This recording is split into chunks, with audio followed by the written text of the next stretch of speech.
Attends, on va prendre le micro s'il te plaît. Vas-y, je t'en prie. Bonsoir Jean-Louis, Giovanni Castelli, la chaîne L'Équipe. Comment vous ressortez après cette défaite? Est-ce qu'il y a de la frustration? Puisque vous avez fait une très bonne première période, vous étiez en supériorité numérique. Comment vous ressortez à chaud? Merci beaucoup. Beaucoup de frustration. Tout le monde me parle de 10 contre 11, mais avant, en première mi-temps, on était bien dans le match. On a bien récupéré le ballon malgré leur talent offensif. On a bien défendu. Et on a eu les 3-4 situations de contre où on doit mieux maîtriser ou être plus efficace. Après, à 10 contre 11, ce qui est dur, c'est de se faire prendre en contre, alors qu'on les met dans leur 30 mètres. Mais le talent en face, il fallait qu'on reste beaucoup plus concentré. Qui d'autre? Bruno, à l'opposé.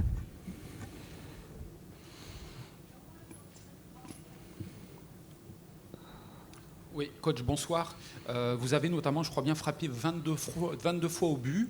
Est-ce que ce résultat-là, la physionomie du match un petit peu, c'est justement l'écart entre ces deux équipes aujourd'hui, d'après vous, entre une équipe qui sait, comme on dit, un peu faire le dos rond, être réaliste, et vous qui avez vraiment pêché offensivement?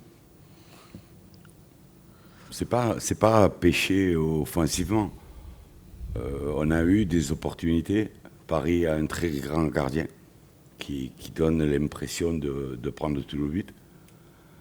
Après, quand on marque un but, je languis, franchement, de le revoir parce que je pense qu'il est discutable. Il y a deux faits de jeu majeurs en deuxième mi-temps. Le premier, c'est la sortie d'Mbemba à la 50e minute, ce qui nous fait encore un défenseur central. Le temps que Samuel Gigot, qui n'a pas joué depuis Montpellier, qui était là au cas où le dernier quart d'heure, ça nous le fait jouer plus de 30 minutes. Le temps qu'on trouve la position, on prend le but une minute après. Ça, c'est le premier. Le second, c'est le but. C'est le but refusé, parce que ça renvoie sa frappe, Verretou la met de l'autre côté. Je languis de voir les images. Parce que là, ça change tout le match. On égalise 1-1, on les met dans leurs 30 mètres, on passe par les côtés. Je pense que c'est 15-20 minutes où on pouvait le gagner. C'est pour ça que c'est la frustration. Mourad, à gauche. Oui, par ici. Bonsoir coach. Est-ce que justement vous pouvez nous en dire un peu plus sur la blessure de Chancel Mbemba? Est-ce que vous savez ce qu'il a? Et on a vu Balerdi aussi sortir. Et par rapport à l'état de forme du groupe, est-ce que vous pouvez nous faire un petit point comment Balerdi est, comment Samuel est, comment tous ces joueurs qui étaient incertains sont, et particulièrement Chancel Mbemba? Je vais en parler maintenant. Avant le match, j'ai pas voulu me retrancher derrière des blessures, mais la trêve internationale a été terrible. Jonathan Klaus qui se fait mal au bout de 10 minutes avec l'équipe de France, Isma Sarr qui se claque avec le Sénégal. On avait 4 joueurs qui étaient en reprise, et donc on a passé cette semaine à les remplir petit à petit et faire un essai ce matin pour savoir s'ils pouvaient débuter. Gigot s'est fait infiltrer à l'épaule pour se donner plus de chances de finir le match. Balerdi, pareil. Tout est dans les centraux. Tout est derrière. Donc Jonathan Klaus, Samuel Gigot, Balerdi.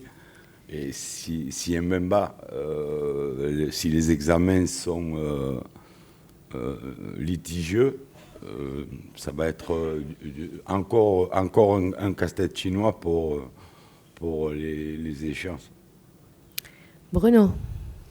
Coach, je voulais vous demander un petit peu si...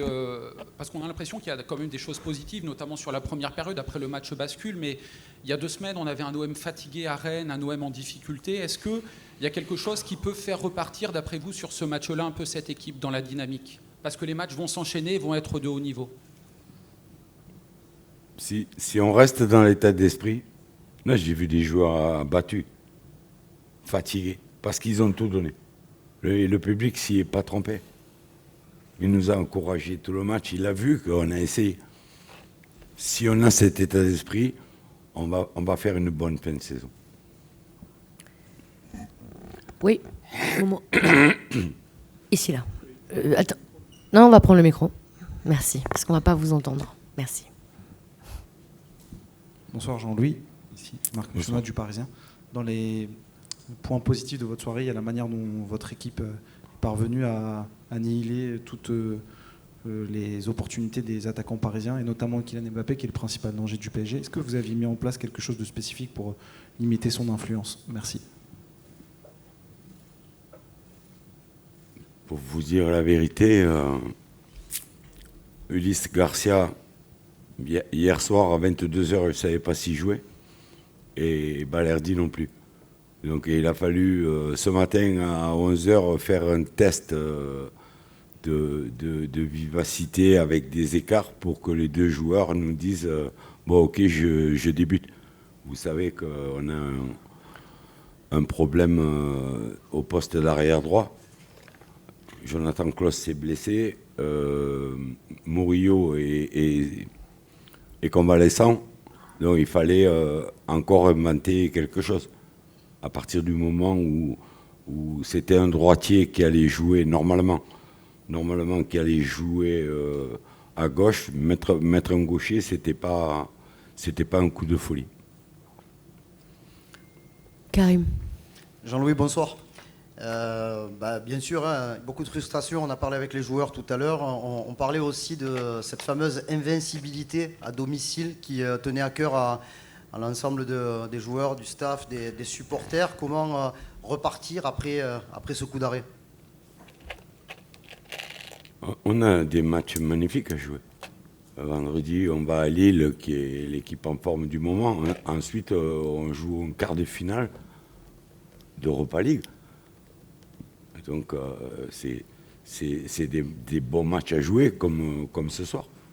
Gardons cet état d'esprit, récupérons quelques joueurs et on va encore se régaler. Allez, dernière question, Michel. Jean-Louis, vous venez d'en parler sur le côté droit. Est-ce que déjà vous grattez la tête pour les matchs prochains?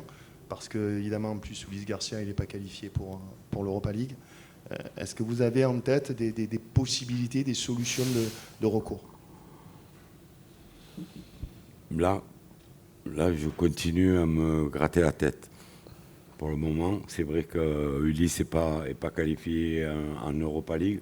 On va trouver une solution ou tactique ou déplacer un joueur sur le côté, mais on va d'abord attendre le diagnostic de Chancel Mbemba parce que c'est important. Merci beaucoup. Bonsoir. Merci.